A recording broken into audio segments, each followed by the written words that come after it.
Krishna Balram channel में मैं कविता पांडे एक बार फिर से आप सभी दर्शकों का बहुत बहुत स्वागत करती हूँ।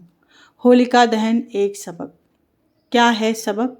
होलिका दहन से हमें क्या मिलता है, क्या शिक्षा मिलती है, क्यों किया जाता है होलिका दहन? आइए जानते हैं इस वीडियो में एक कहानी के जरिए। हिरण्यकश्यप एक घमंडी क्रूर राक्षस था जिसे अपनी शक्ति का घमंड था। उसने देवता, राक्षस और मनुष्य पर विजय प्राप्त कर लिया था। उसने खुद को भगवान मान लिया था। उसने सबसे कहा कि मेरी पूजा किया जाए, मैं ही भगवान हूँ। परंतु उसी का नन्हा सा बालक था जो भगवान श्री हरि विष्णु की पूजा किया करता था, जिसका नाम प्रहलाद था। जब वो बालक गर्भ में था तभी उसने अपने पिता के मुख से सुना था, नारायण की पूजा नहीं होगी, नारायण का नाम कहने वालों की हत्या कर दी जाती थी। उस बालक के मन में तो बस नारायण का नाम ही चलने लगा। उसने गर्भावस्था में अपनी माँ के गर्भ में ही नारायण का नाम सुना और जब वो जन्म ले चुका था तो सिर्फ नारायण ही बोलता था। उसके मुख से पहला शब्द नारायण ही निकला था। वो बालक दिन रात नारायण का जाप करता था। इस बात से क्रोधित होकर हिरण्यकश्यप ने अपने ही नन्हे से बालक को मौत के घाट उतार देने का आदेश दिया।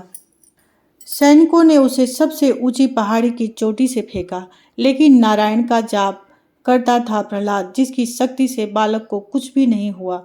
नारायण की कृपा से भयानक चट्टान हो या कांटे उस बालक के लिए फूल बन जाते थे।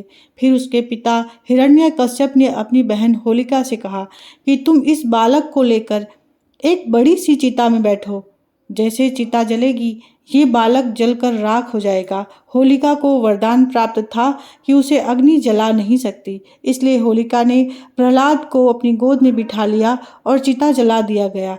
आग तेजी से जलने लगी। अग्नि की ज्वाला इतनी तेज थी कि न बालक प्रहलाद दिख रहा था और न ही होलिका बुआ दिख रही थी। आज हिरण्यकश्यप अग्नि की ज्वाला देखकर खुश हो रहा था। उसे लगा कि उसने नारायण के भक्त को जला दिया, अब तो उसकी राख बचेगी। वो घमंडी क्रूर राक्षस ये भूल गया था कि जिसे उसने जलाया है वो उसका ही मासूम बच्चा है। उसे तो बस जीतना था, नारायण के भक्त को मारकर खुद को भगवान साबित करना था। वो चिल्ला रहा था और बोल रहा था कि अब कहाँ है नारायण? लो, मैंने खत्म कर दिया उनके भक्त को, अब कौन बचाएगा प्रहलाद को? प्रहलाद खत्म हो चुका है, जल चुका है, वो राख बन गया है। वो बहुत खुश था अपनी जीत पर। वो जलती हुई अग्नि की लपटों को देख रहा था जो अब कम हो गई थी। उसने देखा बालक प्रहलाद ध्यान में बैठा था, नारायण का जाप कर रहा था और उसकी बुआ होलिका कहीं दिखाई नहीं पड़ रही थी। बुआ होलिका जलकर राख हो चुकी थी, जिसे अग्नि जला नहीं सकती थी। उसके पाप ने उसे जलाकर उसे राख कर दिया था और प्रहलाद मुस्कुरा रहा था। वो नारायण का बराबर जाप किए जा रहा था। ये देखकर हिरण्यकश्यप आश्चर्यचकित हो गया।